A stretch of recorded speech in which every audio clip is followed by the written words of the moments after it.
আগামী 18 মাসের মধ্যে নির্বাচন অনুষ্ঠান নিয়ে বাংলাদেশ সেনাবাহিনী প্রধানের বক্তব্যকে স্বাগত জানিয়েছে বিএনপি।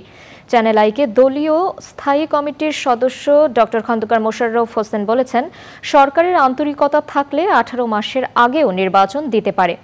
দলের নেতাকর্মীদের উদ্দেশ্যে তিনি বলেছেন, ধৈর্য ধারণ করে নির্বাচন না হওয়া পর্যন্ত আন্দোলন চালিয়ে যেতে।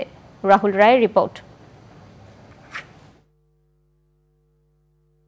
অন্তর্বর্তী সরকার যাতে 18 মাসের মধ্যে নির্বাচন দিতে পারে সেজন্য সরকারকে সমর্থন দেওয়ার অঙ্গীকার করেছেন সেনাপ্রধান জেনারেল ওয়াকারুজ্জামান।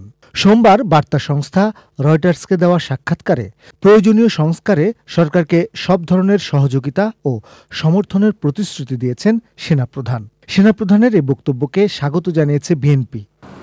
কোনো কিছু পরিষ্কার বলছে। দলটির স্থায়ী কমিটির সদস্য ডক্টর খন্দকার মোশাররফ হোসেন মনে করছেন, সরকারের আন্তরিকতার উপর নির্ভর করছে অনেক কিছু। আমরা ওয়েলকাম করি সেনাপ্রধানের বক্তব্যে, তবে আমরা আশা করি যে তিনি যে কথাটা বলেছেন 18 মাসের মধ্যে, 18 মাস পরে বা 18 মাসের মাথায় এটা বলেন না, 18 মাসের মধ্যে আমরা বিশ্বাস করি যে 18 মাসের মধ্যে যদি এই সরকার আন্তরিক হয়, প্রয়োজনীয় সংস্কার করে একটি গ্রহণযোগ্য নির্বাচন অনুষ্ঠান সম্ভব, যত শীঘ্র সম্ভব। তো এটা 18 মাসের আগেই এটা সম্ভব, এবং যত দ্রুত সম্ভব তত দেশের জন্য, জনগণের জন্য, এই সরকারের জন্য মঙ্গল। নেতাকর্মীদের ধৈর্য ধারণের আহ্বান জানিয়ে তিনি বলেছেন, নির্বাচন না হওয়া পর্যন্ত তাদের আন্দোলন চলবে।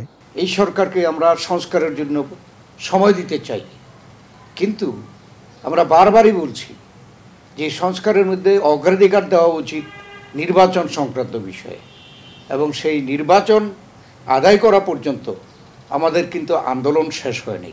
তাই আমাদের নেতা কর্মীদের প্রতি আমাদের আবেদন যে ধৈর্য সহকারে আমরা যেন এই আন্দোলন চালিয়ে যাই। ডক্টর খন্দকার মোশাররফ হোসেন বলেছেন, আন্দোলনের পাশাপাশি দলের নেতাকর্মীদের নির্বাচনের জন্য প্রস্তুতিও নিতে হবে। রাহুল রায়, চ্যানেল আই, ঢাকা।